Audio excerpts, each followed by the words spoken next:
Hello friends, स्वागत आहे तुमचं पुन्हा एकदा बाईट्स विथ प्रणू चॅनल मध्ये।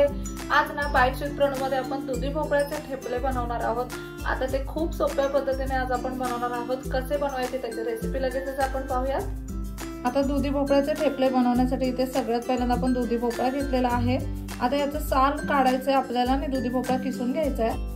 आता ना हा दुधी भोपळा आपण छान असा किसून घेतलाय। आता या दुधी भोपळ्यातलं आपल्याला सगळं पाणी काढून टाकायचं आहे। अशा पद्धतीने हा कीस जो आहे ना तो पिळून घ्यायचा, यातलं पाणी काढून टाकायचं।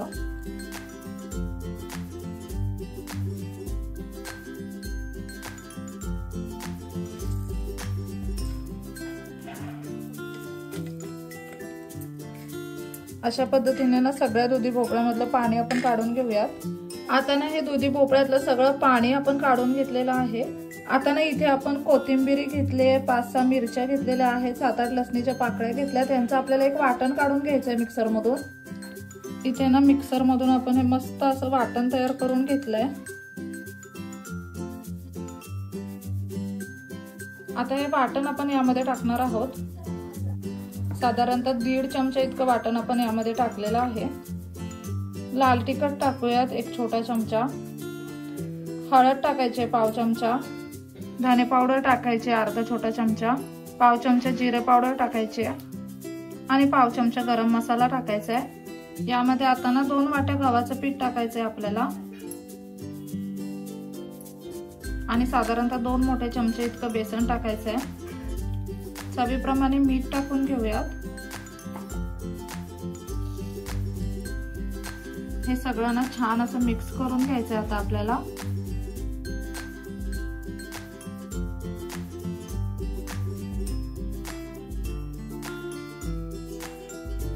इथे आपण ना साधारणतः अर्धा भोपळ्यापेक्षा थोडासा कमी भोपळा घेतलाय। तुम्ही जितका भोपळा घ्याल ना त्या अकॉर्डिंग बाकीचे सगळे इन्ग्रेडियंट घ्या।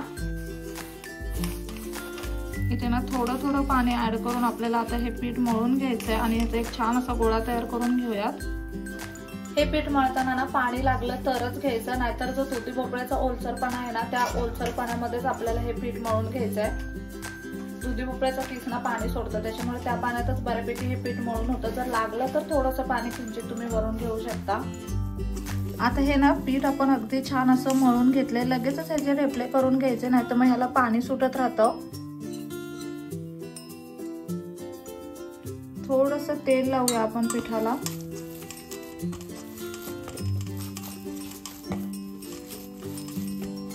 आता ना लगेचच आपल्याला ठेपले करून घ्यायचे। अशा पद्धतीने ना मिश्रणाचा थोडा थोडा गोळा घ्यायचा आहे। जसं चपातीचा गोळा आपण घेतो ना अगदी त्या पद्धतीने गोळा घेतलेला आहे। इथे खाली आपण गव्हाचं पीठ वापरलेलं आहे आणि अगदी चपाती लाटतो त्या पद्धतीने हा ठेपला आपल्याला लाटून घ्यायचा आहे।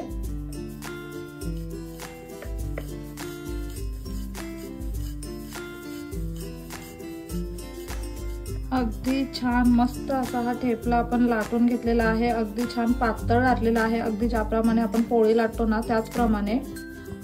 तवा इथे छान असा गरम झालाय, त्याच्यावरती तेल टाकूयात आणि हा ठेपला आता आपल्याला शेकून घ्यायचा आहे।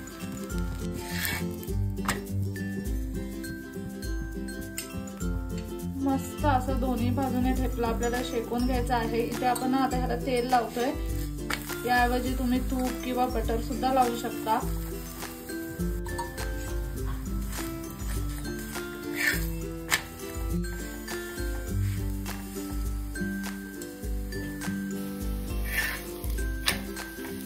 अगदी गरमागरम असा ठेपला बनवून तयार आहे। अशाच पद्धतीने ना आता आपण बाकीचे ठेपले सुद्धा करून घेऊया।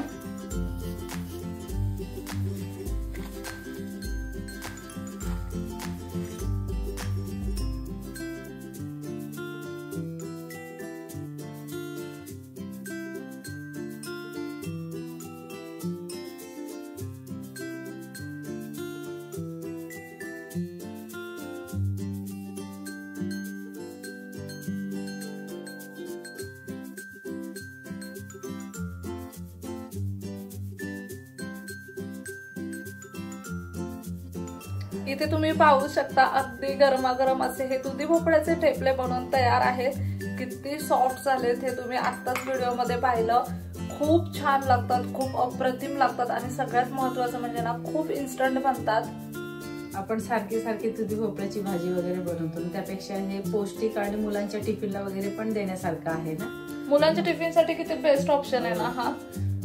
आणि जरी आपण हे आदल्या रात्री पीठ भिजवून ठेवले आणि सकाळी मुलांना करून दिले सकाळ सकाळ डब्याला तरी चालते। हा, हे पीठ जे आपण भिजवलं होतं ना ते पीठ भिजवून तुम्ही फ्रीज मध्ये ठेवू शकता आणि मग दुसऱ्या दिवशी लगेच ठेपले बनवून गरमागरम ठेपले मुलांच्या टिफिन मध्ये देऊ शकता, तरी अगदी इझी पडतं आणि एवढे भारी लागतात ना की मुलं खूप आवडीने खातील। त्यानिमित्ताने भाजी सुद्धा पोटात जाते आणि गव्हाचं पीठ आपण त्यामध्ये वापरलेलं आहे त्याच्यामुळे पोळी सुद्धा पोटात जाते। एकदम 2 in 1 असा पदार्थ आहे, खूप सोपा पदार्थ आहे आणि मेन पॉइंट म्हणजे ना खूप इन्स्टंट बनतो। तुम्ही ना नक्कीच ही दुधी भोपळ्याच्या ठेपल्यांची रेसिपी घरी ट्राय करा, खूप मस्त भन्नाट चव असते या ठेपल्यांची। कसा वाटला आजचा व्हिडिओ मला कमेंट करून नक्की सांगा। चला तर मग नेक्स्ट व्हिडिओ मध्ये भेटूया, तोपर्यंत मस्त खा, भरपूर फिरा आणि आनंदी राहा।